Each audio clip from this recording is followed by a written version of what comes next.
Muy buenas noches, estimada directora del Instituto Bíblico Pastoral para América Latina, profesora Juliana Triana, estimado doctor Miguel Camelo, miembro de nuestra planta de profesores y coordinador de este ciclo de conferencia titulado Textos y Contextos que estamos haciendo sobre el Oriente Bíblico.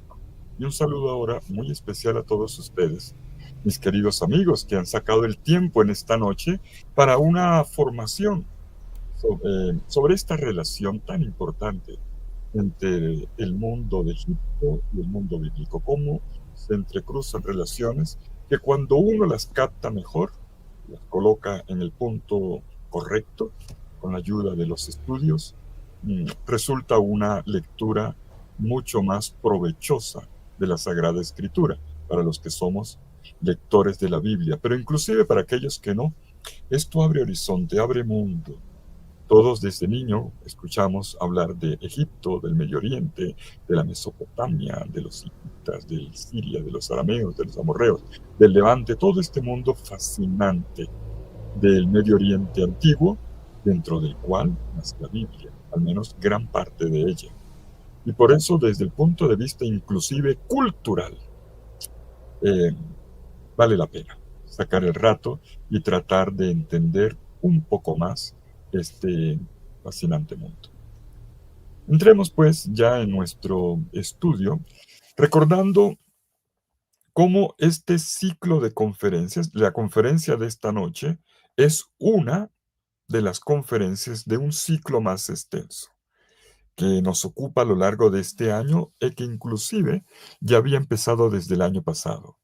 La hemos titulado Textos y Contextos. Este ciclo lo hemos organizado en el Instituto Bíblico Pastoral para América Latina de nuestra Facultad de Estudios Bíblicos de la Universidad Minuto de Dios, en su rectoría virtual. Y puesto que se trata de conocimiento de alto nivel, lo estamos llevando a cabo en alianza con el Instituto Bíblico Oriental de España, que tiene su sede en León, en España, y que fundó, dirige y sigue dirigiendo el padre y doctor Jesús García Recio. Por cierto, en este año también hemos abierto, también en alianza muy provechosa académica, con el Instituto de Egiptología de Medellín, una relación interesante a través de un primer curso que ya está terminando y uno que va a empezar en breve. Pero estas conferencias, las que estamos, como la que vivimos en esta noche, son espacios abiertos, abiertos de formación para todos ustedes. Nos ocupa en esta noche la relación entre Egipto y la Biblia. Para que nos entendamos mejor, cuando nos referimos a la relación entre Egipto y la Biblia, a lo que estamos tratando de mostrar, atención, es cómo se refleja en la narrativa bíblica el mundo del antiguo Egipto. Por eso este profesor hoy se para en los textos bíblicos. Esto hay que tenerlo muy claro. Nos situamos en el mundo de los textos bíblicos, eso sí, poniéndolos en diálogo con las aportaciones de la egiptología, por una parte, que es un campo de estudio propio, que no tiene relación con la Biblia, es un campo de estudio muy particular y que tiene mucha trayectoria, sobre todo en los últimos 2 siglos, la egiptología, y por otra parte, la arqueología bíblica. Digo arqueología porque en ella también cabe la paleografía y los estudios de manuscritos antiguos relacionados con el mundo de la Biblia. Egiptología y arqueología bíblica, egiptología en sí y arqueología específicamente bíblica, puestas en diálogo con los textos, para nosotros que leemos los textos.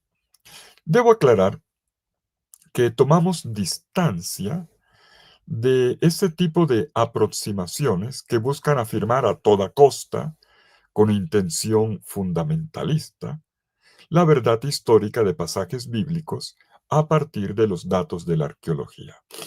Cuando contamos con datos precisos y decimos, mira, esto aquí ayuda, lo vamos a hacer. Pero no es nuestro interés demostrar, como se hace en algunas publicaciones y algunas corrientes de estudio de espiritualidad, tratar de mostrar la Biblia buscando a toda costa alguna evidencia. Las hay, las hay. Si bien la Biblia no pretende ser un libro de historiografía, como lo entendemos hoy, tampoco es ajeno al mundo de la historia.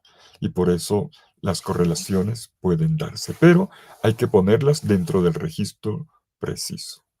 Por lo tanto, la arqueología bíblica y la misma egiptología nos pueden ayudar, dentro de los resultados del estudio, a conocer mejor ciertos pasajes de la Biblia relacionados con Egipto. Es lo que queremos mostrar. ¿Por qué este interés? Supongo que ustedes están aquí porque alguna expectativa les ha causado el título, ¿verdad? ¿Por qué el interés por los contextos? Hay una frase de una eh, egiptóloga chilena, a quien le tengo mucho respeto, además ella es biblista, Ana María Tapia, que me permito citar. Ella tiene un trabajo publicado en el Centro de Estudios Judaicos de la Universidad de Chile, titulado La Biblia en contexto del Medio Oriente Antiguo. Ana María Tapia dice lo siguiente: nada, ojo, nada viene de la nada ni brota por generación espontánea. Israel y la Biblia son producto de su medio y debemos entenderlos en el contexto del Medio Oriente en donde se hallan insertos y de las relaciones que han mantenido a lo largo de su historia con los pueblos que le rodeaban. Y si bien son muchos los temas que debemos considerar como producto y patrimonio mesoorientales, no cabe la menor duda de que a ellos en la Biblia el pueblo hebreo supo imprimirles su impronta y su sello propio. Gracias, Ana María, por esa frase, porque creo que nadie ha podido decirlo mejor que tú para definir muy bien este estudio de la Biblia en su contexto, en el contexto del Medio Oriente Próximo, antiguo. Vamos a dividir nuestro estudio, que no será extenso, pero será muy preciso y espero provechoso. Vamos a dividirlo en tres partes. Primero, el mundo bíblico, ahora sí, siguiendo la indicación, la sugerencia de esta frase de Ana María Tapia. Primero situémonos en el mundo del Oriente Próximo. Y en particular aquí vamos a situar a Egipto. Lo digo porque algunos de ustedes tal vez no han seguido toda la serie de conferencias y siempre es bueno conectar con las otras conferencias que hemos tenido donde hemos recreado los escenarios del mundo del Medio Oriente antiguo. Una vez que hacemos este panorama del mundo bíblico en el contexto del Oriente Próximo y en particular de Egipto, ahí vamos a mirar entonces los datos. ¿Cuáles son los datos que tenemos en la Biblia, los registros acerca de Egipto? Les recuerdo, estamos hablando hoy desde el lado de la Biblia, porque en Egipto casi nunca se habla, sí se habla, pero casi nunca se habla de Israel. Pero Israel sí habla de Egipto. Y eso me va a llevar a mí a la tercera parte. En la tercera parte de los datos que vamos a enunciar, vamos a hacer un pequeño análisis y sacaremos algunas conclusiones. Comencemos pues con la primera parte. El mundo bíblico en el contexto del Oriente Próximo y en particular de Egipto. Los antiguos egipcios estuvieron entre los actores nacionales más importantes de la historia bíblica. Egipto, famoso por sus pirámides, a cualquiera de ustedes, estoy seguro que cuando yo les digo Egipto, enseguida dice las pirámides. Por las pirámides y por el río Nilo, su arteria principal. De hecho, la vida de Egipto es el Nilo. Egipto fue una de las primeras potencias mundiales registradas en la narrativa bíblica. Y bajo su amparo, entre otros, se forma la nación, la identidad de Israel. Cuando decimos Egipto en la Biblia, hay que diferenciar. Egipto es el país del Nilo, pero también Egipto es el nombre de un arroyo que está en el desierto del Sinaí, a unos 145 kilómetros al oriente del río Nilo. En Egipto, podríamos decir, tomar como referente el Memphis o el sur de El Cairo. Este torrente llamado Egipto se convirtió en la frontera ideal entre Israel y Egipto en los tiempos del Antiguo Testamento, por lo menos en el primer milenio antes de Cristo. Así lo vemos registrado, por ejemplo, estamos hablando de textos bíblicos, en el libro de los Números, en el capítulo 34, versículo 5, o también en Josué, capítulo 15, versículo 4, 47, y otros textos. Durante el reinado de Salomón, según la narrativa bíblica, Israel alcanza esta frontera, hasta el arroyuelo de Egipto. Por lo tanto, hago una diferencia entre el país y el arroyo. No nos interesa aquí el arroyo, sino el país.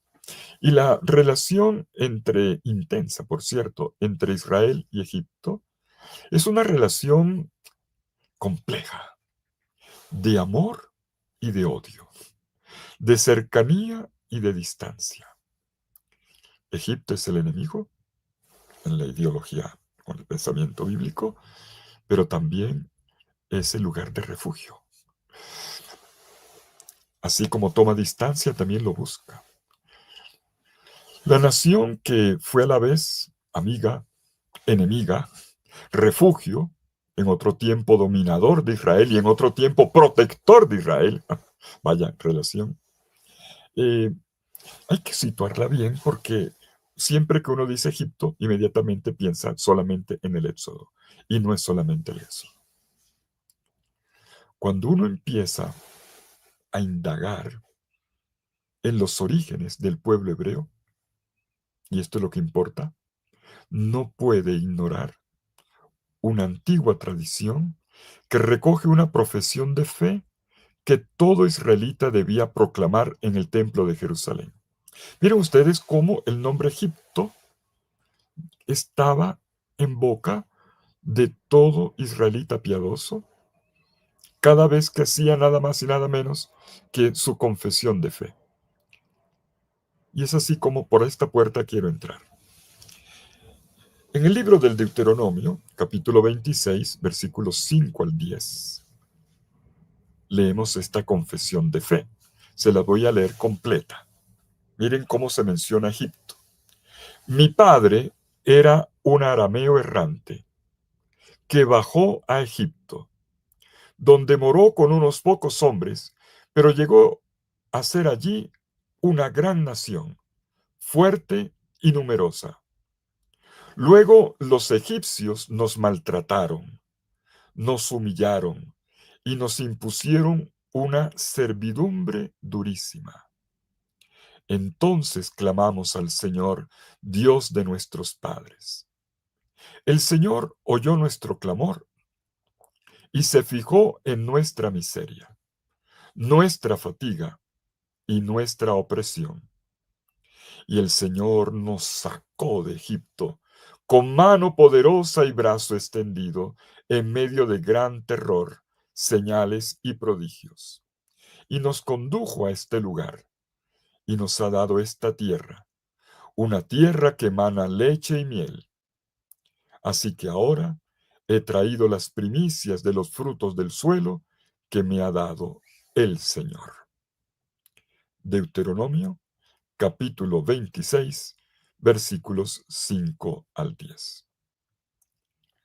Miren ustedes cómo en la confesión de fe que va a volverse tradicional en Israel y una de las expresiones de su identidad como pueblo, coloca en medio del discurso de su narrativa el nombre de Egipto. Otro texto, conocido como la Asamblea de Siquem, que se encuentra en el libro de Josué, capítulo 24, versículos 2 al 13, repite esta misma narrativa originante que acabamos de ver en Deuteronomio 26. Pero, atención, me interesa esto porque se va a ampliar el panorama. Josué, en la asamblea de Siquem, en la narrativa, otro texto que se incorpora en la identidad nacional de Israel, va mucho más atrás todavía. El origen no es el Éxodo, el origen es Abraham. Y entonces nos vamos al nororiente, hacia el otro lado del Éufrates, a la región transeufratina, la región de la Mesopotamia. La narrativa bíblica sitúa los orígenes allí con Abraham, el peregrino, el caminante. De allí partió Abraham de Ur de Caldea. Atraviesa toda la región de la Mesopotamia. Y luego, cuando el Señor lo llama y desciende a Canaán, en la narrativa del capítulo 2 del libro del Génesis, vemos cómo llega a Egipto por primera vez Abraham, en un periodo que podemos llamar intermedio, y luego viene la historia del Éxodo, no directamente con Abraham, por supuesto. Viene Isaac, viene Jacob, y con Jacob y sus hijos, particularmente José, tenemos una nueva bajada a Egipto, y desde allí un ascenso, una subida, que es el camino del Éxodo. ¿Por qué señalo esto? Podemos ver cómo Israel es presentado como un pueblo migrante, un pueblo siempre en movimiento, que tiene como punto de partida cada vez una transmigración. Y podemos seguir la ruta, desde el norte de la Siria transeufratina hasta la tierra de Canaán con Abraham. Pero se le junta otra historia, la bajada y la subida de Egipto, luego con Moisés, la subida.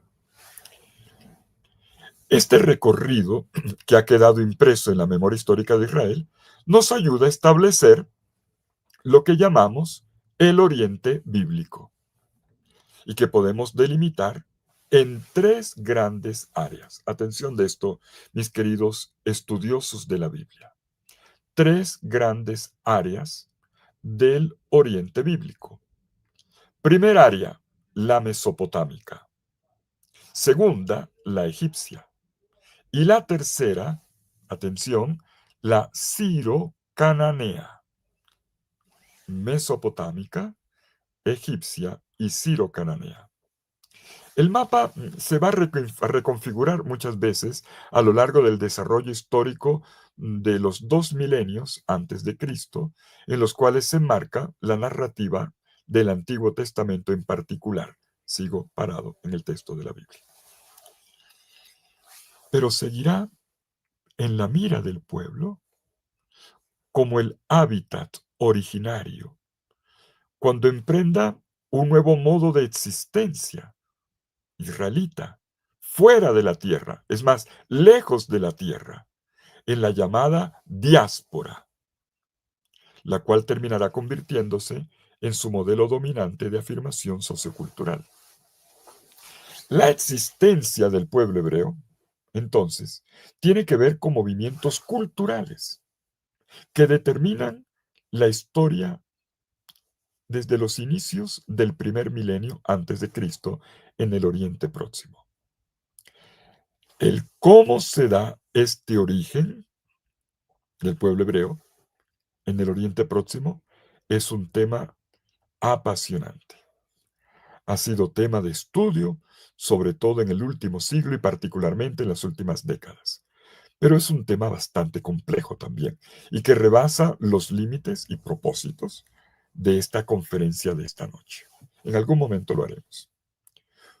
Lo que estudiamos aquí, bueno, por cierto, dentro de un mes, hoy es 11 de agosto, dentro de un mes, en la primera semana de septiembre, vamos a tener aquí, en esta universidad, y ustedes están invitados a participar de forma presencial en Bogotá o de forma virtual, remota, donde se encuentren en cualquier lugar del mundo, podrán participar, previa inscripción, por supuesto, de nuestro estudio al respecto, con la presencia, entre otros, de uno de los arqueólogos más importantes de Israel que estudia precisamente este tema, cómo se origina el pueblo de Israel. Él se llama Israel Finkelstein, profesor de la Universidad de Tel Aviv, autor de un libro que ha sido un bestseller entre los estudiosos de la Biblia, que se llama La Biblia desenterrada, y que tiene su hipótesis muy interesante sobre el origen del pueblo de Israel y cómo fue el éxodo y cómo se dio esta historia. Por supuesto, es un arqueólogo, y un arqueólogo habla de las evidencias históricas. No está explicando la Biblia, lo que está explicando son los, las evidencias encontradas en artefactos y lugares en las excavaciones. Y él sigue siendo, ha sido director de las excavaciones arqueológicas en Megiddo y actualmente en la ciudad de David, en la actual Jerusalén. Por lo tanto, dentro de un mes tendremos la oportunidad de escuchar a la máxima autoridad mundial sobre este tema en este mismo espacio. En su momento les pasaré el link para inscripción, pero vale la pena. Lo que en esta noche yo quiero presentar, y que es más de mi resorte, son los textos bíblicos, es que los ámbitos de interacción que crean los escenarios o contextos de los textos bíblicos que leemos con frecuencia, que tenemos en nuestras manos, al menos en su primera etapa, estos ámbitos o áreas son tres. Los repito: el mesopotámico o oriental, el siro-cananeo o central y el egipcio o meridional al sur. Nos detenemos en esta última área, Egipto o área meridional. Y quiero subrayar 5 datos que nos pueden ayudar a situar de entrada la relación entre Egipto y el naciente pueblo de Israel. Primer dato. El primer dato es que el pueblo hebreo, dentro del concierto de los pequeños pueblos migrantes, entre ellos semitas, eh, de los dos primeros, del segundo milenio antes de Cristo, Israel, o el pueblo hebreo, para ser más exactos, llega tarde, mire lo que voy a decir, llega tarde al escenario histórico del Oriente Próximo. Cuando nace Israel ya había pasado mucha agua bajo el puente. Y es en este sentido que Israel es un pueblo, en su contexto, relativamente joven.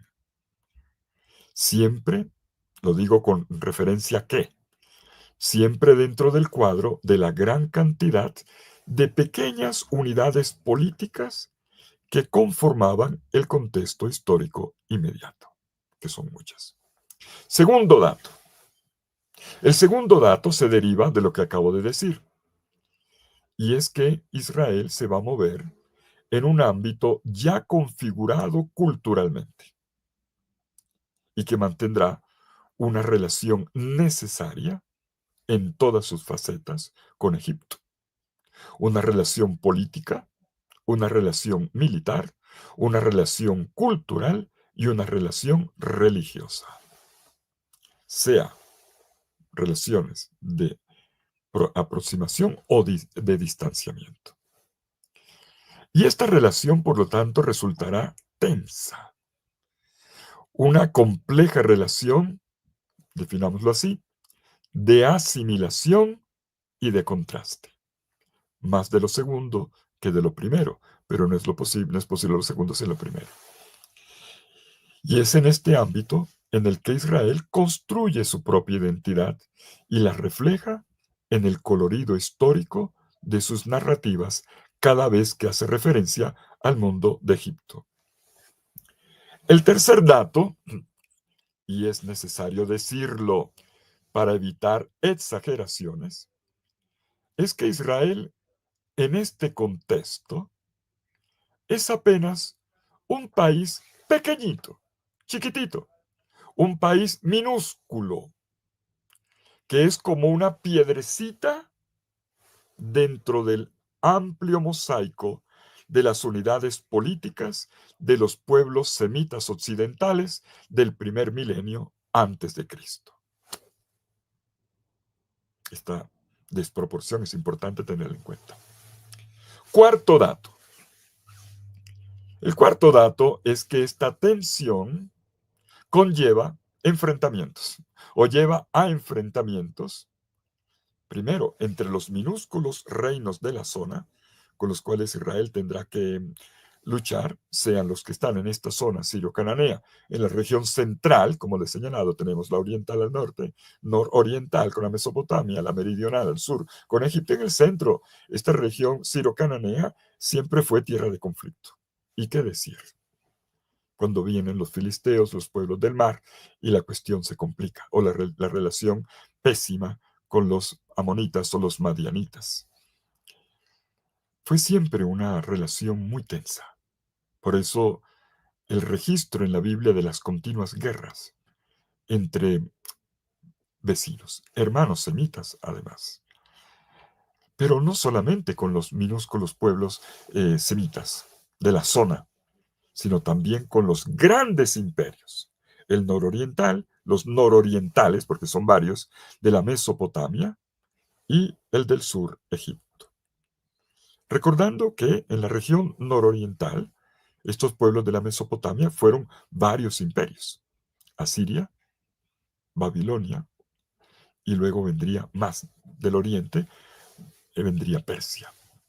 En cambio, Egipto fue siempre el mismo.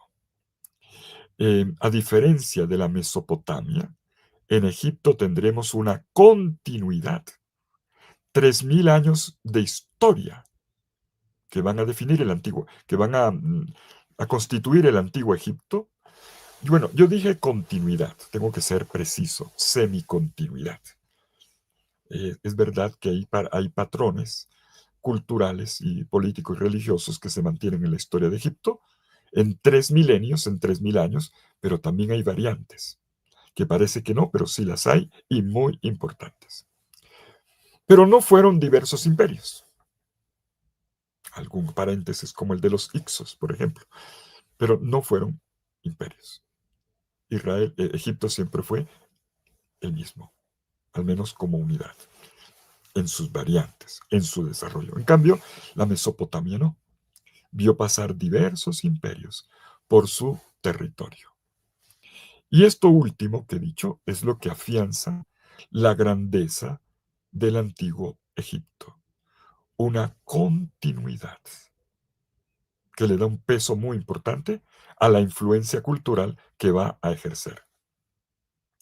Por último, quinto dato, es que la peculiaridad del pueblo hebreo radica, y voy a utilizar aquí una expresión que no es mía, es un buen biblista que le ha acuñado, Gregorio del Olmo Lete, gran biblista español.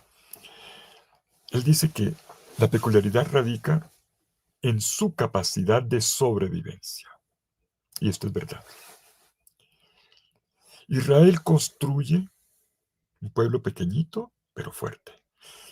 Fuerte en que en su autoconciencia de nación, al interior de esta relación de fuerzas que acabo de describir. Y una autoconciencia que proviene de una experiencia de Dios, que es lo que la Biblia refleja. Israel tiene, como nación en gestación, dos escenarios al frente. El ser absorbido por las naciones más grandes, la asimilación cultural, que se dio muchas veces. Lo pasará con los griegos y con los romanos, y esto generará tensión, y de aquí viene su identidad, la necesidad de expresar su identidad, o dejarse absorber uno, o desaparecer, que estuvo a punto de ocurrir muchas veces, pero nunca ocurrió, ni siquiera hasta el día de hoy. En cambio, sea la absorción o sea la aniquilación, fue precisamente lo que ocurrió con sus pueblos hermanos semítico-occidentales. Incluso, ahora que lo mencioné, Mesopotamia, que dije que no es un imperio, sino varios. Los grandes imperios se comían el uno al otro. Babilonia, Asiria. Asiria luego será derrotada por el fugaz imperio neobabilónico, recordamos Nabucodonosor, pero este luego será vencido por los persas por los griegos por los romanos. Bueno, cuando ya venga la invasión eh, occidental con los griegos y los romanos. En cambio, Egipto siempre se mantuvo, al menos en un hilo cultural, político y religioso, relativamente constante. Podemos decir, en síntesis, que ciertamente la relación de Israel con el poder mesopotámico fue determinante, pero también que la relación con el poder egipcio, incluso mucho más con el poder egipcio en su etapa formativa, fue decisiva para la explicación que Israel se dio a sí misma de su origen como pueblo. Esto es lo que queda consignado en el texto de la confesión de fe, con el que abrí la puerta de este estudio. Deuteronomio 26, 5 al 12. Mi padre era un árabe errante y entendemos la ida y regreso a Egipto. La mención a Egipto es importante para Israel para determinar su identidad, en su formulación, en su narrativa. Insisto, no estoy hablando todavía de los aspectos historiográficos, estoy hablando de su comprensión. Lo mismo que va a pasar, a ver, valga la correlación, con el credo cristiano, donde clasifica Roma, y ustedes, los cristianos, en el credo mencionan a Pilatos. ¿Cómo fue que clasificó Pilatos en el credo? Y ustedes lo mencionan en su credo. Bueno, pues lo mismo pasa con Egipto cuando un israelita menciona o declara su fe. El Dios de Israel se va a presentar a sí mismo en las páginas bíblicas como: yo fui el que te sacó de Egipto. Así se presenta. Yo fui el que te sacó de Egipto. Estoy hablando de los textos como los encontramos hoy.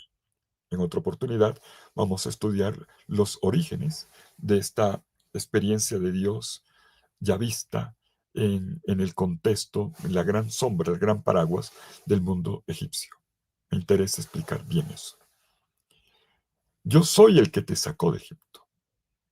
Esta presentación narrada por la tradición bíblica, claro, sin duda es idealizada y ciertamente es épica. Pero ¿cómo se llega allá? Señalemos, pues, para terminar este primer punto, que la historia del Éxodo quizás sea la que más haya marcado el imaginario sobre Egipto cuando es visto este país desde la Biblia. ¿Les ha pasado a ustedes? Me ha pasado a mí. Es lo que la Biblia continuamente recordará, pero no solamente esto, y lo voy a mostrar enseguida que no es lo único, y que hay mucho más que aprender. Si el pueblo salió de Egipto, es porque alguna vez había entrado. Una verdad que de tan obvia que es, a veces se nos olvida. Y entrar significa algo. Casi siempre entonces que los cristianos, nosotros, ya estoy hablando como cristianos, lectores de la Biblia, decimos Egipto. Enseguida decimos la casa de esclavitud. Pero vamos a ver otros aspectos positivos. Observemos cómo se refleja entonces, ahora, paso número 2 de esta noche, cómo se refleja el mundo egipcio en el mundo de la Biblia. Vamos a ampliar horizonte, cómo se amplía como construcción literaria en la Biblia. Punto número 2, cómo recepciona el mundo literario bíblico el universo cultural egipcio. Y vamos a dar, en este segundo paso, vamos a ver dos tipos de información. Primero, un dato de carácter terminológico. Este país, al suroeste de Palestina o de Israel, en el norte de África, Egipto está en África, y que hoy llamamos Egipto, en la Biblia, en el Antiguo Testamento, en hebreo, se le llama Mitzraim. Cuando en la Biblia se habla de Egipto, no se dice Egipto, se dice Mizraim. Egipto es un nombre tardío. Mizraim, o Mutzri también, Mizraim. Y el dato que les quiero dar es que cuando uno busca en una concordancia de la Biblia, estos libros donde aparecen la referencia, una palabra, Mizraim, ¿cuántas veces aparece en la Biblia? ¿En qué citas está? Concordancia se llama ese libro. Nos encontramos con un dato curioso. No hay un país más mencionado que Mizraim, Egipto, en toda la Biblia.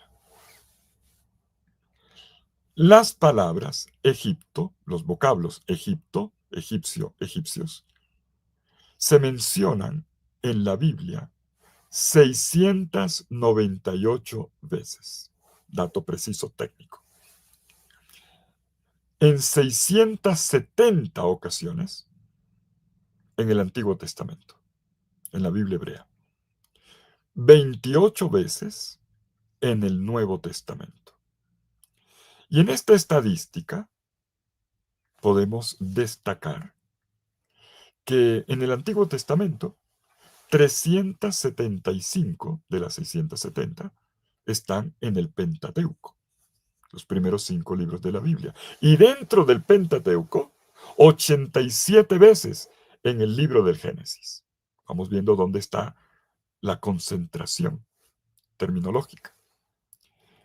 En el Nuevo Testamento vamos a encontrar que de todas las referencias, es curioso, donde más aparece es en los evangelios.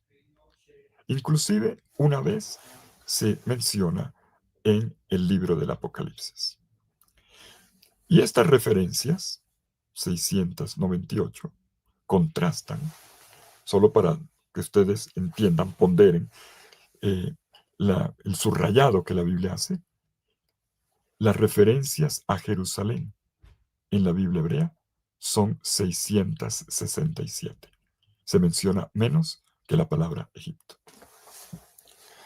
Hay que decir que el énfasis en la Biblia recae sistemáticamente no en los egipcios como personas, sino en Egipto como lugar.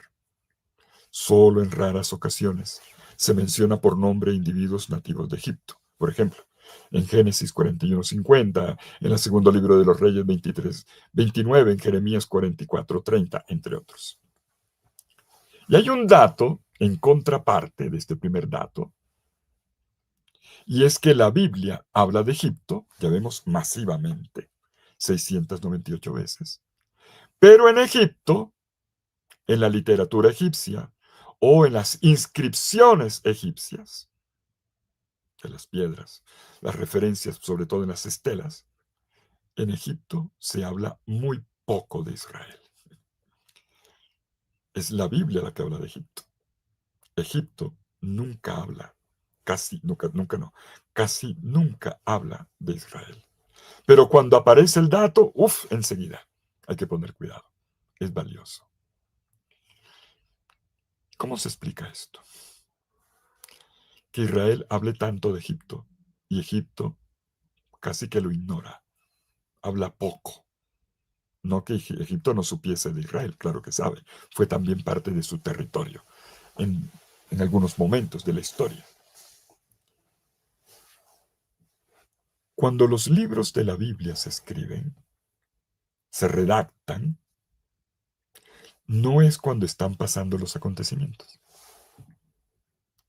El Éxodo se data en aproximadamente el año 1250 antes de Cristo. Pero su redacción, recorrer la historia, es mucho después. 6, 7 siglos después. Por lo tanto, cuando se escribe la historia, se registra, se pone por escrito, se construye una narrativa. Están hablando del Egipto que conocen en el momento en que se escribe. 6, 7 siglos después, no de aquel que están contando en ese momento. Y eso complica un poco las cosas cuando uno trata de establecer esta relación entre Egipto y la Biblia. ¿De cuál Egipto está hablando la Biblia? ¿Del Egipto al cual se refiere la narrativa o del Egipto histórico eh, que se registra en ese momento? Es la diferencia para los entendidos en narrativa entre history y story en inglés. Una cosa es la historia, history, y otra cosa es la narrativa, story. Es lo mismo history que story. No es lo mismo la historia tal cual que como yo la cuento.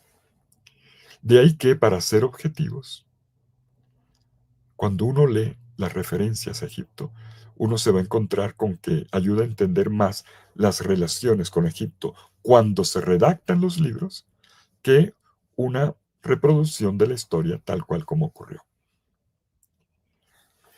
La Biblia, lo hemos dicho muchas veces, no tiene una intención historiográfica, como entendemos nosotros hoy la redacción de la historia.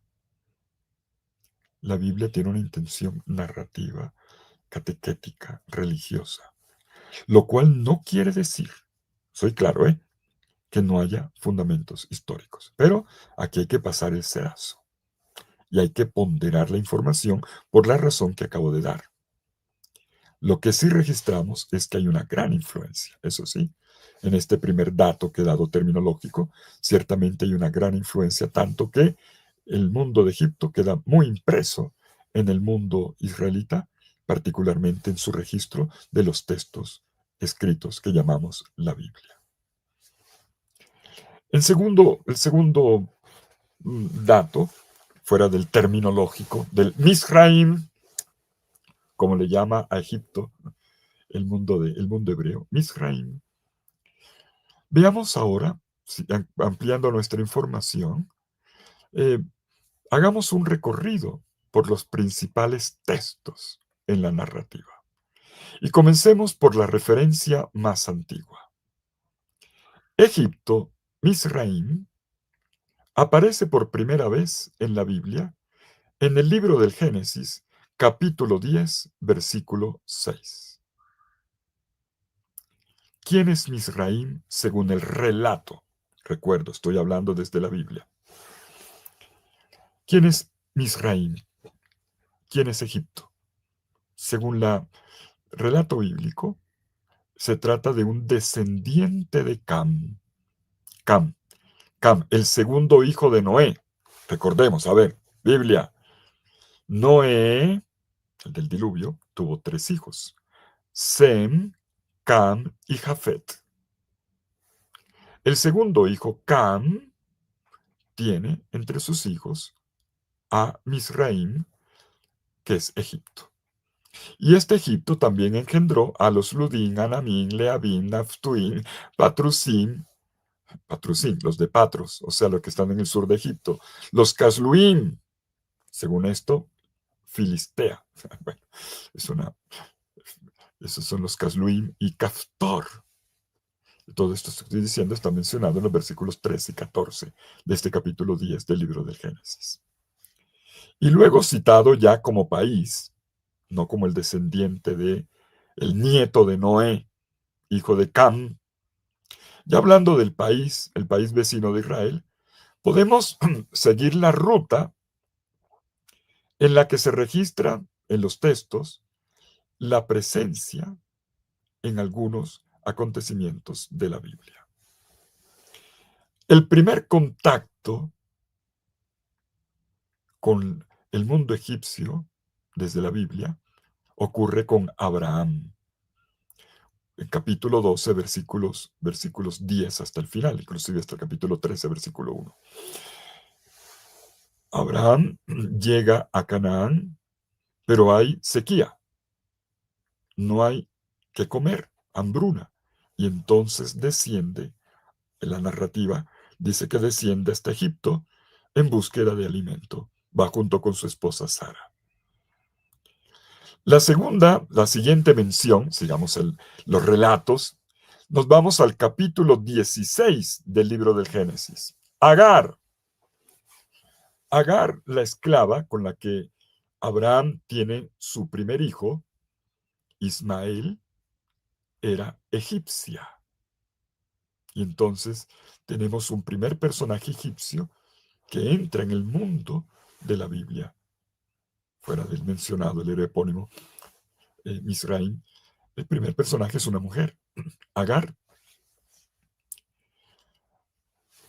¿Qué pasa después? José, hijo de Jacob, es vendido. Capítulo 37 del libro del Génesis, versículos 25 al 28. Bueno, el resto del capítulo 37, capítulo 39. Jacob, vendido por sus hermanos, es llevado a Egipto. Y después, la familia de Jacob, el resto de sus hermanos, e incluso su papá, conocemos bien la historia de José y sus hermanos, resultan otra vez como Abraham y Sara viajando a Egipto. Egipto se convierte en la ciudad de refugio. Bueno, en este caso, más que un refugio, la ciudad que les da apoyo, que les salva la vida. Como salvó la vida de Abraham, también salva la vida de José y de sus hermanos, y de Jacob, quien finalmente muere allí.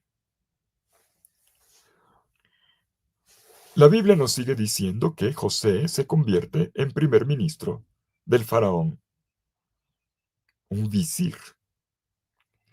Pero después de 430 años, como dice el libro del Éxodo, en el capítulo 12, versículos 40 y 41, después de 430 años, el pueblo crece, se multiplica y llega el tiempo de regresar a casa.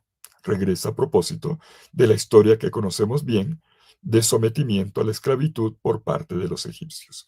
Un tema que vale la pena ponderar bien desde el punto de vista historiográfico. Hay que estudiarlo bien. Hoy pensamos que la cuestión tiene una explicación. Vale la pena, les dejo el suspenso. Moisés es el que es llamado por Dios, sigamos la Biblia, para guiar al pueblo en el regreso a la tierra de Canaán, que será en adelante la tierra de Israel. Como dice la confesión de fe que leímos hace un rato, la tierra que emana leche y miel. Los guía en el Éxodo, en la historia del capítulo 12, capítulos 13, 14, de aquí en adelante del libro del Éxodo, y que terminará de ser contada en el libro de los Números, y que tiene su corona en el libro del Deuteronomio con el último discurso de Moisés.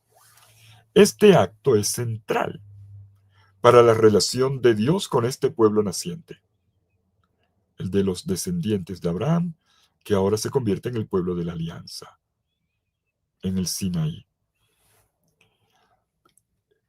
Egipto sigue siendo un trasfondo importante en esta historia, porque la relación, lo que da identidad a Israel es su alianza con Dios, que le hace ser pueblo de Dios, y lo hace en contraste con la casa del faraón.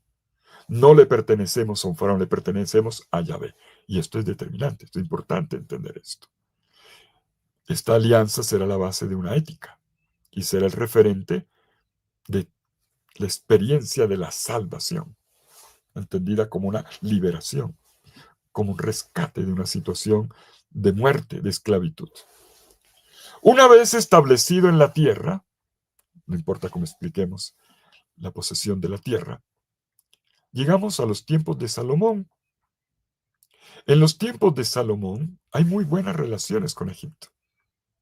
Uno se imaginaría que todo el tiempo Egipto es el país malo que nos sometió. No, no, con Salomón se la llevaron muy bien. Fueron muy buenos amigos. Tanto el reflejo de esto es un comercio floreciente entre Egipto e Israel, como lo cuenta el libro de los Reyes en el capítulo 3, en el capítulo 9, capítulo 10. Incluso, otra vez, Egipto le salva la vida a la gente, como se la salvó a Abraham, como se la salvó a los hijos de Jacob. Los enemigos políticos del rey iban a buscar refugio ¿a dónde? A Egipto. Miren un pasaje interesante. Primer libro de los Reyes, capítulo 11, versículos 17 en adelante. Hadad, así se llama. Pero Hadad, con algunos idumeos, siervos de su padre, huyó a Egipto. Hadad era entonces un muchacho. Partieron de Madián y llegaron a Parán, donde reclutaron algunos hombres. Madián, algunos hombres. Después entraron a Egipto y se presentaron ante Faraón, rey de Egipto, que le proporcionó casa, le facilitó alimento y le adjudicó tierra. Hadad encontró gracia a los ojos de Faraón, que le dio por esposa a su cuñada, la hermana de la reina Tahpenes. Por lo tanto, la relación Egipto-Israel, según la Biblia, no siempre fue mala. Y aquí vemos como un enemigo, bueno, un enemigo político de Salomón encuentra todo el apoyo en Egipto por parte de Faraón, que en esta época se llama Faraón, no rey. Rey era cuando Egipto estaba partido en dos, el alto y el bajo Egipto. El alto es abajo y el bajo Egipto, que es el delta. Cuando se juntan, este rey ya no se llama rey, sino Faraón. Siguiendo la historia, con Salomón toma, miren, la buena relación. Tomó la decisión diplomática de casarse con la hija de Faraón. Primer libro de los Reyes, capítulo 3, versículo 1, donde dice: Salomón hizo afinidad con Faraón, rey de Egipto, y tomó la hija de Faraón y la trajo a la ciudad de David. Esto significa buenas relaciones. Cuando las relaciones diplomáticas se establecían casando el príncipe de un reino con la princesa del otro o viceversa. También algunas figuras políticas importantes, como el que va a ser el primer rey después de la muerte de Salomón, llegamos a los tiempos de la división de Israel, Jeroboam. Jeroboam buscó refugio político en Egipto, también él. Eran los tiempos del faraón Shoshenq. Shoshenq primero. En la Biblia se le llama Sisac. Y allí estuvo hasta que se murió Salomón. Después que muere el rey Salomón, regresa a Israel a reclamar derechos de sucesión. Le entabla la guerra, una revuelta contra Roboán, el hijo de Salomón, y logra la separación de 10 de las 12 tribus del norte, formando el reino de Israel, el cisma de Israel, provocado aquí. Uno que había sido refugiado en Egipto. Miren ustedes cómo se repite. Abraham, que encuentra apoyo en Egipto. José y sus hermanos encuentran apoyo en Egipto. Vimos a Hadad, que encuentra apoyo en Egipto. Jeroboam, bueno, Jeroboam no es una figura positiva en la historia de Israel, porque es visto como el del cisma, depende de quién cuenta la historia. La cuentan en el sur. Es visto como el pecador del norte, el que divide al pueblo. Pero esto va a seguir pasando después. Jeremías, ¿dónde termina Jeremías? En Egipto. Y muchos años después sucederá lo mismo con Jesús de Nazaret, que encontrará refugio cuando lo intentan matar el rey Herodes en Egipto. Pero no nos anticipemos tanto. Esperemos, sigamos. Roboam, hijo de Salomón y primer rey de Judá, del sur de la monarquía dividida, fue atacado, aquí las cosas cambian, en el año 5 de su reinado por un faraón egipcio. Y como resultado de su derrota, Judá se convirtió en un estado vasallo, subordinado a Egipto. En el libro de las Crónicas se dice que fue por haber abandonado al Señor. Bueno, la Biblia le hace cala moral al asunto. Segundo libro de los Crónicos, capítulo 12, versículo 2. Y aconteció que el año quinto del rey Roboam, Sisac, rey de Egipto, subió contra Jerusalén porque habían transgredido contra el Señor. Y el reino de Judá luchó en diversas ocasiones contra Egipto, como dice Primera Reyes 14:25 o Segunda Reyes 23. Y en otras ya no era enemigo sino aliado.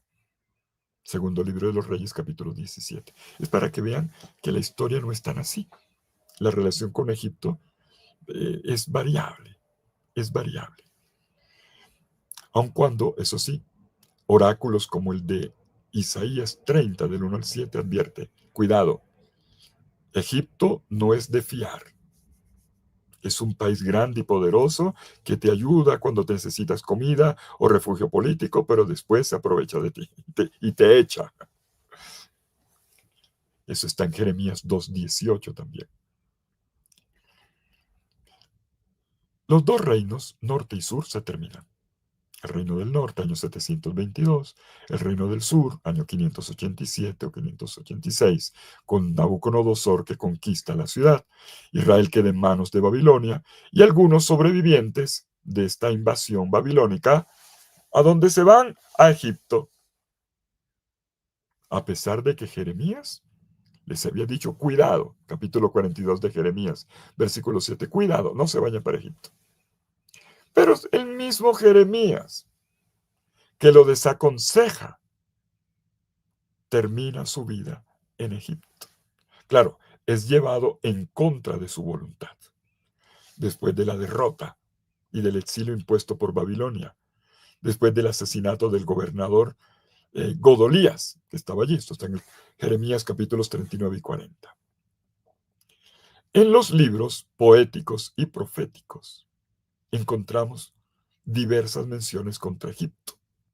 Por ejemplo, en Isaías 19, 1 al 17, o 20, 1 al 3, en Jeremías 46, todo el capítulo, en los capítulos 29 al 32 de Ezequiel, o en Joel, capítulo 3, versículo 19. Son profecías contra Egipto. Pero curiosamente, miren este texto. Salmo 68, 32. La profecía, bueno, se profetiza a través de un salmo, que Egipto va a venir a adorar a Dios en Jerusalén. Que vengan los potentados de Egipto, que Etiopía extienda sus manos hacia Dios, reinos de la tierra, canten a Dios, entonen salmos al Señor. Lo mismo en el Salmo 87:4 o en Isaías 19:18 al 25. El profeta Daniel profetiza eventos en Egipto en el capítulo 11, versículos 8 y 42 y 43. Y en los libros de los Macabeos, y en tiempos, ya estamos acercándonos al final de esta historia del Antiguo Testamento, en los libros de los Macabeos aparece con frecuencia Egipto. En el Nuevo Testamento, llegamos al Nuevo Testamento.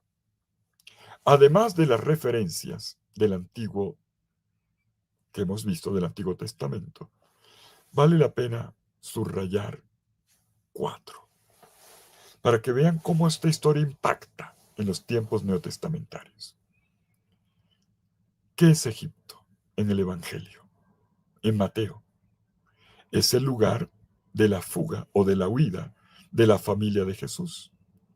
Ciertamente un relato muy calcado del prototipo del Éxodo. Estoy en el capítulo 2 del Evangelio de Mateo, versículos 13 al 15 y 19. José en sueños recibe la orden del Señor o el mandato del Señor de salvar la vida de María y el niño. Levántate, toma al niño y a su madre, huye a Egipto y quédate allí hasta que yo te diga, porque Herodes va a buscar al niño para matarlo. Mateo 2:13. Miren que el patrón del refugio, Egipto como lugar de refugio, está presente aquí. Es uno de los diversos registros de las diversas lecturas que la Biblia hace de Egipto. ¿Cuánto tiempo pasó la Sagrada Familia en Egipto? No lo sabemos. El tiempo exacto, no. Pero bueno, un cálculo se puede hacer con el final del capítulo 2 del libro de Mateo. ¿En qué lugar exacto? Hay una tradición. En el Cairo tenemos un lugar precioso donde se venera el paso o la residencia en exilio de la Sagrada Familia. Pero al respecto, y los cristianos de Egipto hoy, los coptos, son orgullosísimos de esta presencia de Jesús, María y José en Egipto. Pero no podemos decir más al respecto. La historia se hace con datos y no tenemos. El segundo texto del Nuevo Testamento es Pentecostés.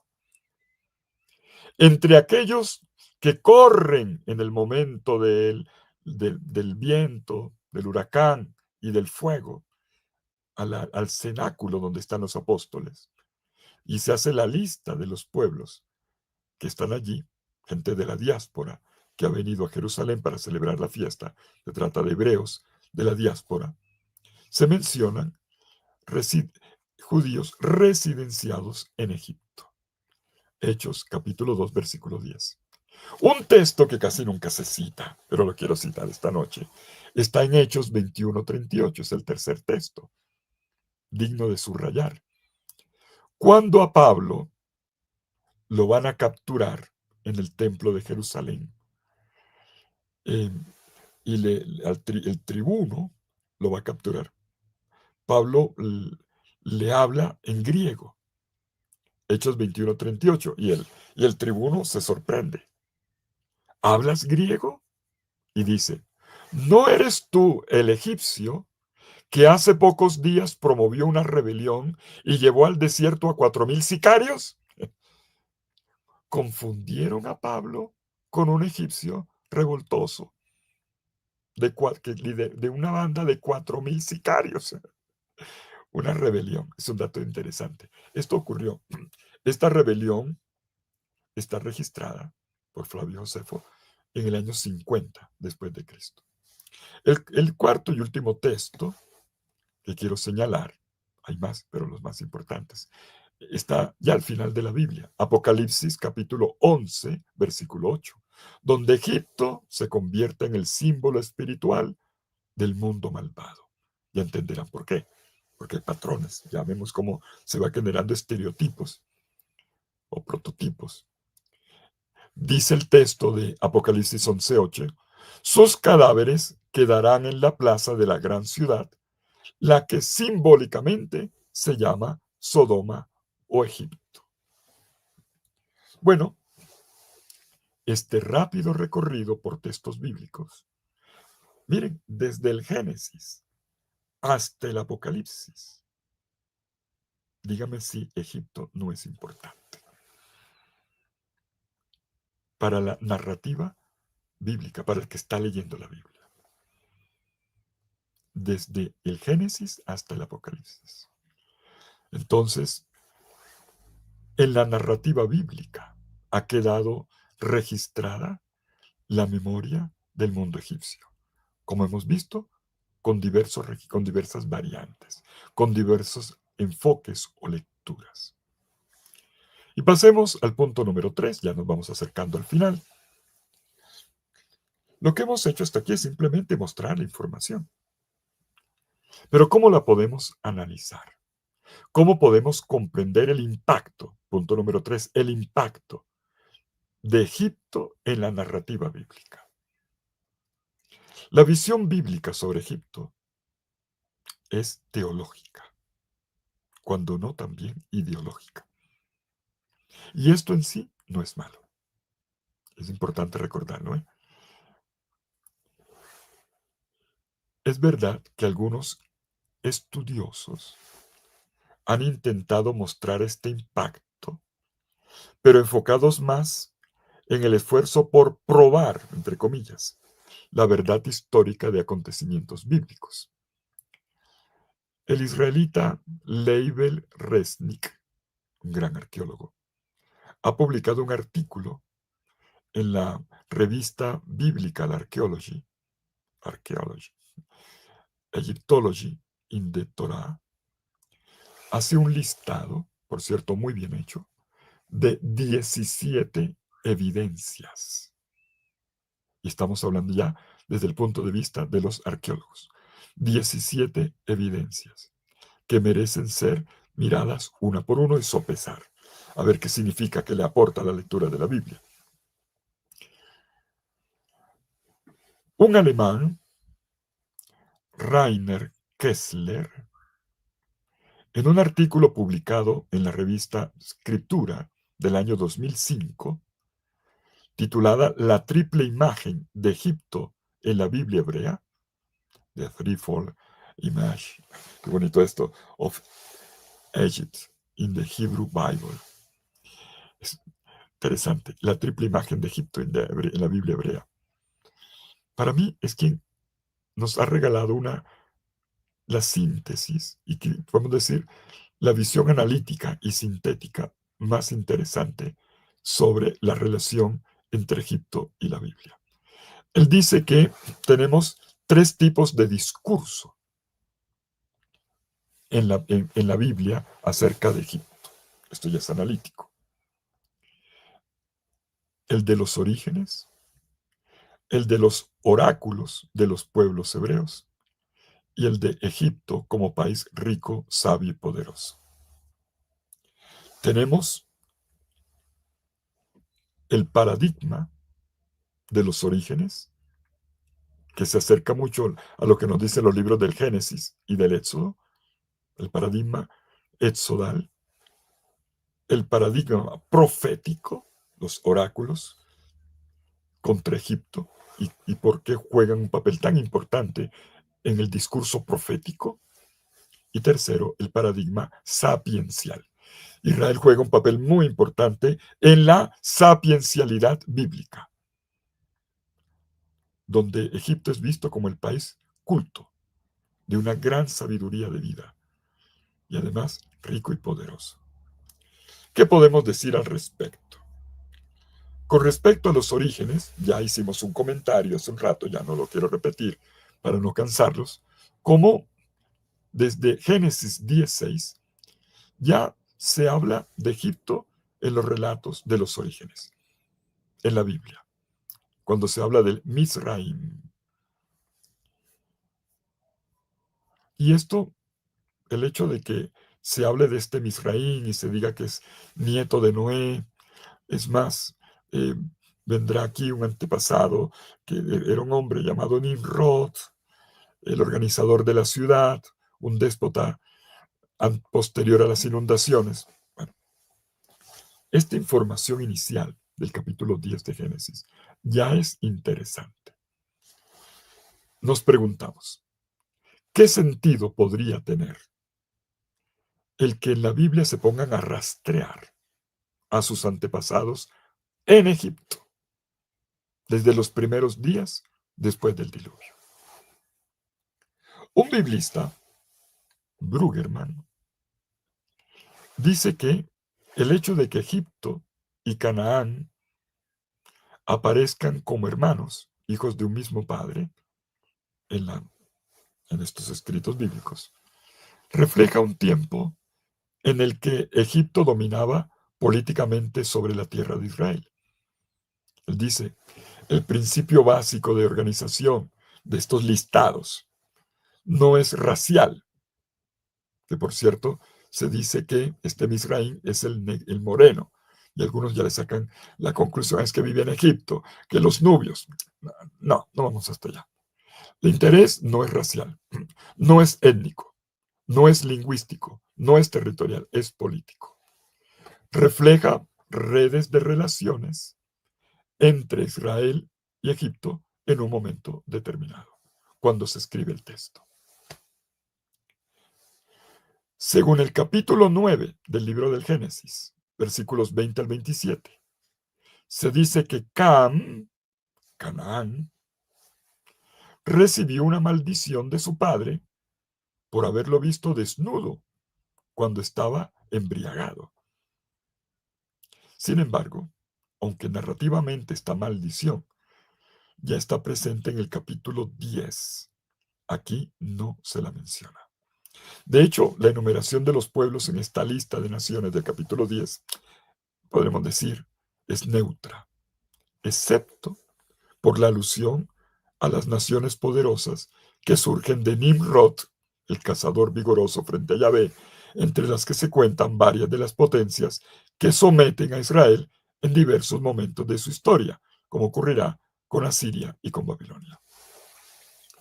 Ante este dato, aún este dato, tenemos que decir que es muy sobrio en este mapa mundi del capítulo 10 del libro del Génesis.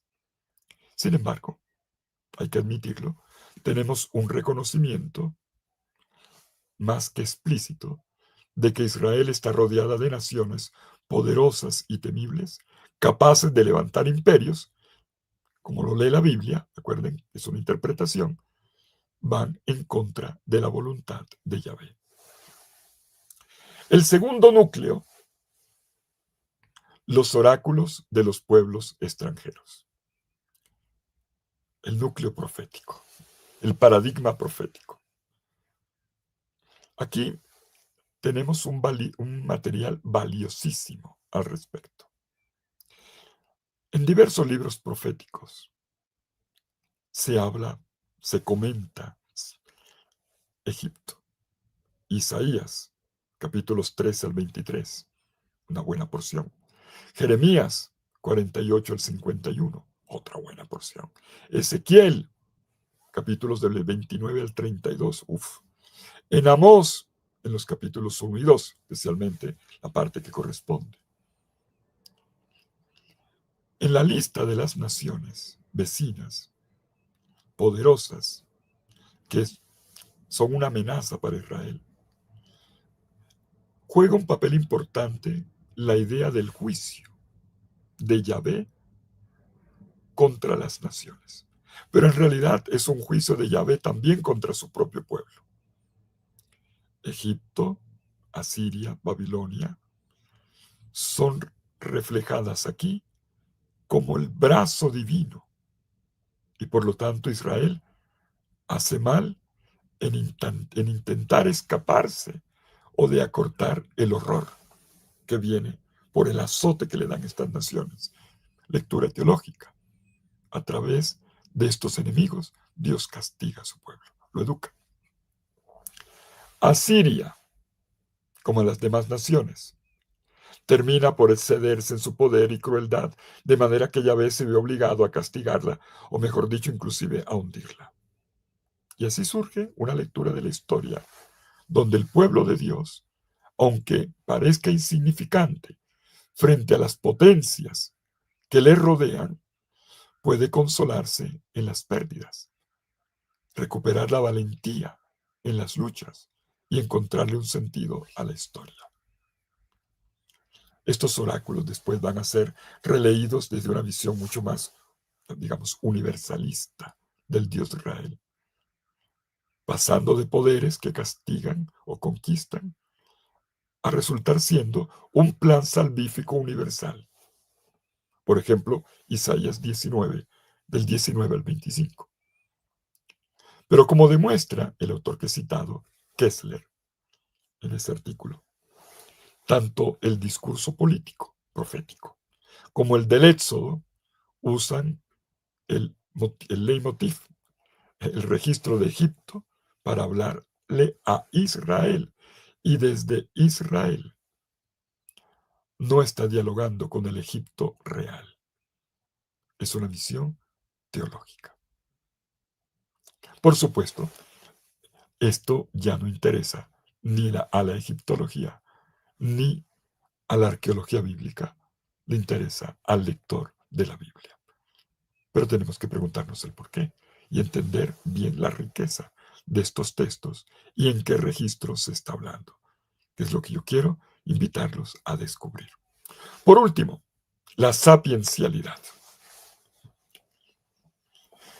Los textos de corte sapiencial, donde se presenta a Egipto como un país sabio, rico, poderoso, tanto en lo administrativo como en lo económico, como en lo militar, como en lo educativo,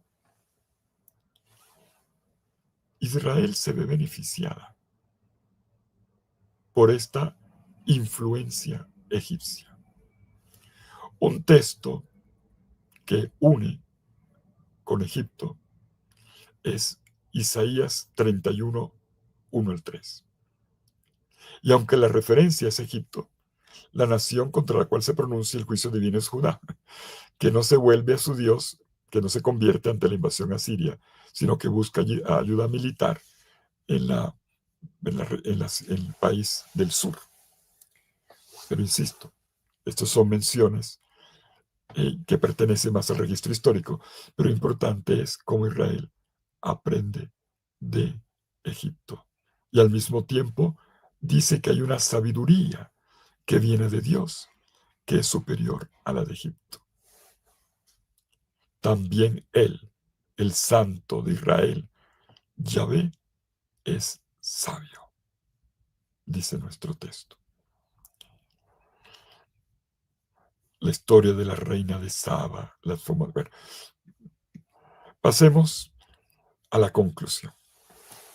Ya esta noche creo que es suficiente y quiero dejarlos en esta noche picados. Quiero dejarlos interesados. En esta noche me habría gustado hacerlo, pero yo sabía que el tiempo no lo permite. Pero tenemos otros espacios. ¿Cómo podremos aproximarnos con la ayuda de la egiptología a las pinturas? Hay registros de Israel en las pinturas, sobre todo de las tumbas. Y esto nos ayuda a entender la presencia, qué tipo de relación hay entre Egipto cuando están israelitas allí. ¿Eran realmente esclavos? ¿O qué tipo de estatus tenían? ¿Esto es historia o es mito o leyenda? ¿Qué se puede decir? Tenemos también, no lo hemos visto esta noche, pero lo podemos estudiar, claro que sí, el papiro de Ipuer, las cartas de Amarna o el himno al dios Atón, citado en el Salmo 104. Por cierto, sobre esto he escrito un trabajo hace años en Jerusalén. Fue mi trabajo final en la Escuela Bíblica de Jerusalén. El himno al dios Atón. ¿Cómo se explica que un salmo es tan afín a un texto religioso del siglo XIII-XIV, de los tiempos de Akenatón? O en el libro de los Proverbios encontramos reflejo, si no copia, de las instrucciones de Amenemope, egipcio. Tal cual calcaditas en el libro de los Proverbios. ¿Cómo se puede entender esto? O para aquellos que les gusta mucho la arqueología, como a mí, la estela de Merneptah, la primera mención de Israel en Egipto, y que tiene su explicación, y que se quiso decir, y bueno, cómo en este registro, y cómo era la relación política, cómo que Israel llegó a ser también territorio de Egipto, y sin duda, muchos de los aspectos culturales del Gran Egipto que se asoman por aquí, por allá, en pasajes de la Biblia. Termino por aquí. Quiero invitarlos ahora, aquellos que estén interesados. La conferencia de esta noche tenía dos intenciones. Primero, interesarlos en ponerle más cuidado a la relación entre Egipto y la Biblia, como también todo el contexto. Les hablé de las tres áreas del Oriente Bíblico. Hablé de un área específico, la más homogénea, relativamente homogénea, que es la de Egipto, pero interesan todas. Todos los últimos martes de mes nos encontramos por este mismo canal para seguir ampliando nuestros conocimientos en estas relaciones intertextuales, interculturales del entorno bíblico y que nos ayudan a leer con mayor provecho la Biblia y también a enriquecer nuestro acervo cultural. Es bienvenido, ¿verdad? Pero también, en segundo lugar, vamos a ofrecer, para los que estén interesados, un curso completo, Egipto y la Biblia, donde vamos a estudiar los diversos relatos bíblicos. Será una lectura exegética, pero el criterio es la mención de Egipto, y luego sopesaremos la influencia cultural que hay de histórico, cómo se dan las cosas, los principales relatos bíblicos donde se habla de Egipto. Por eso les hice la lista. Y vamos a entenderlos bien, porque lo vamos a poder explicar mejor cuando lo leemos en su contexto. Y también aclararemos en el camino los principales hallazgos arqueológicos, los trabajos de los egiptólogos, con los cuales entran en diálogo los arqueólogos bíblicos, para poder sopesar las informaciones que tenemos sobre Egipto y la Biblia. Menciono ahorita algunas de ellas, el Estela de Merneptah, Atom, etc. Este curso comenzará en 15 días, los miércoles. Creo que vale la pena y quiero decirles todavía más. Este año, entre el 4 y el 20 de octubre de este año, estaremos en Egipto, en vivo y en directo. Y este estudio que estamos haciendo aquí ahora, y el que seguiremos haciendo en el curso terminará en noviembre, finales de noviembre. Pero en medio del curso nos vamos a Egipto con aquellos que quieran. Y haremos las clases desde las 8 de la mañana hasta las 8 de la noche. Y vamos a leer aquí, vamos a mirar allá. Y entenderemos con mucho gusto, con mucha enjundia, mucho provecho los textos bíblicos. Además, haremos oración, entenderemos la iglesia copta. Recorreremos Egipto desde Alejandría, a la orilla del mar, donde desemboca el Nilo, hasta el Asuán. Y haremos crucero, subiremos al monte Sinaí. No faltará pirámides, no me las pierdo. Por supuesto, Karnak, Luxor, los valles de los reyes y de las reinas. Pero lo importante es que se trata de un estudio bíblico. En el camino yo les estaré explicando los diversos textos. Y también estaremos estudiando mejor la cultura egipcia, enriqueciendo nuestro acervo cultural. Es una invitación. Pero antes de eso, en la primera, mira que estoy haciendo 3 invitaciones. 1, el curso. 2, el viaje a Egipto. 3, el viaje de estudio. No es turístico. Nada de que me voy aquí con el bañador y me tiro como una lagarta en la cubierta del barco en el crucero. No, señor. Vamos a estudiar. Ni nada de mercado y comprando perfumes y algodones y nada. Vamos a estudiar. A estudiar, a estudiar. A sacarle provecho a la inversión, porque para eso vamos. Por supuesto, también descansaremos un poquito y rezaremos mucho, pero sobre todo un viaje de estudio. El curso, el viaje de estudio, y también dentro de un mes tendremos la semana de estudios bíblicos sobre el Medio Oriente Bíblico, donde tenemos como invitado especial a Israel Finkelstein, el arqueólogo más importante en este momento vivo de Israel. Y también nos dará conferencia el padre Jesús García Recio, de León, España, fundador y director del Instituto Bíblico Oriental, que también conoce Egipto y lo estudia bastante bien, pero su especialidad es más Mesopotamia. Estudiaremos Egipto, estudiaremos Canaán, estudiaremos Mesopotamia con 3 invitados especiales: Finkelstein, García Recio y David Tobón. Bueno, quiero darle la palabra a mi estimada profesora Juliana. ¿Estás por aquí?